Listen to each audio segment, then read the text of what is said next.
Here's the thing, we're drowning in information and starving for that part inside of us that says trust. Trust your intuition, trust that you are enough. And what's the point of working so hard for a life that you're longing to have, that you're protecting things while you're dying inside and paying no attention to those that love you, and claim that your life is worth more than living, and it's time to stop surviving and stop letting money cloud your vision.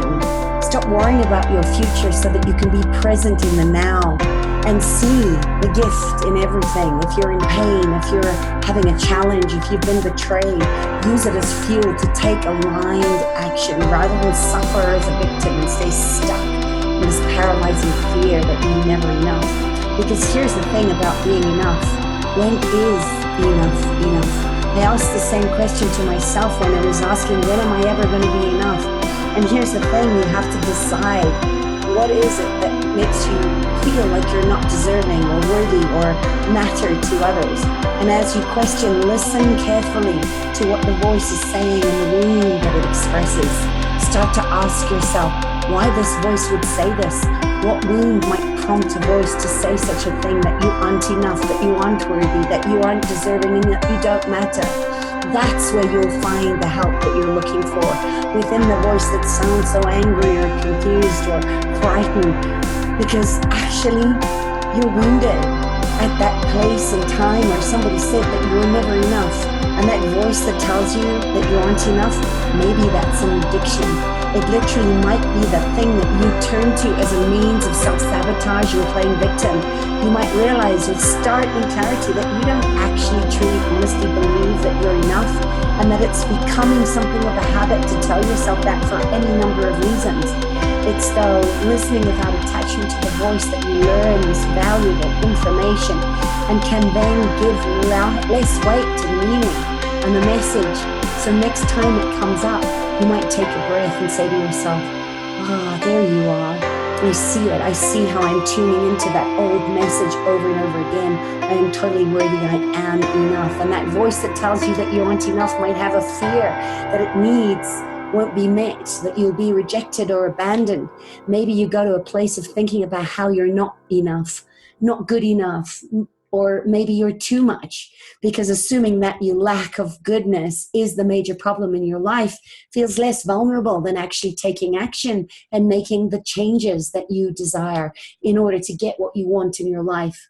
It's through listening without attachment to that voice that you'll learn this valuable information, and listening with compassion and kindness so that you can get to the important business of meeting your truest needs.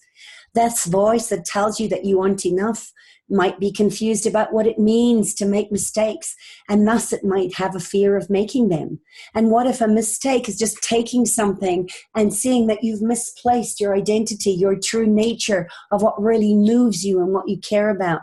This not good enough voice might think that making mistakes is the worst thing in the world, and that it's protecting you by telling you that you aren't good enough. This voice might then think you won't go out into the world and make mistakes or be rejected or risk failure. So we hold back love and we hold back on what's available to us. It might be self-protection, disguised as an angry inner voice of your inner saboteur, your critic. The voice of not enough might not realize that actually what would really be supportive when you make those mistakes and take things that are not in your highest, greatest good is developing resilience through self-forgiveness. The voice of not feeling enough might have been taught that forgiveness is for weak people and wimps and chumps who let people take advantage of them. Forgiveness is the same as pretending something didn't happen. Forgiveness means that what abuses did happen are somehow okay.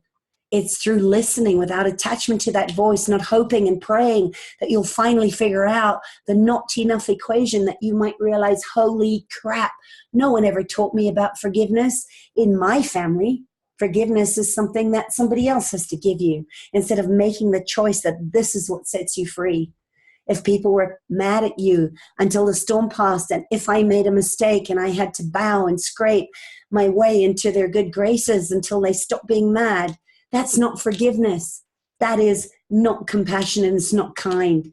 So if you learn how to actually forgive, what that process looks like, I'll have an option for recognizing that when I make mistakes, I can repair that without beating myself up. It's listening to the voice, not rejecting it, making it bad or wrong, or trying to sprinkle affirmation fairy dust on it until it goes away. That gives you this incredible, insightful information. So flip it. Next time you ask yourself, what is that you struggle with? Don't say that your primary issue is feeling like you're not good enough. You were born worthy. You were born to thrive, not struggle, not climb a mountain on your knees, waiting to be told that you have redemption, that you are enough. Say that your primary issue is struggling with listening to the voice. Say that your challenge is really about wanting to ignore that voice or beat that voice down. You and me both, sister, that is an ongoing journey. So next time you're tempted to go into I'm not enough or anything that is the close cousin of not enoughness, here's one simple mantra that can replace those forced affirmations that never work.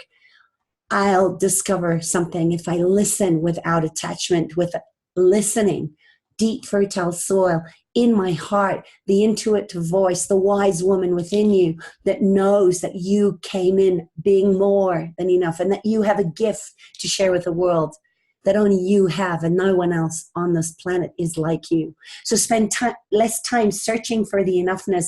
Trust me, the buffet table is right there. Spend more time noticing and deconstructing the stuff that sits in the way when you're ready to pull up a chair and feast on the smorgasbord of life, your life. Live it now.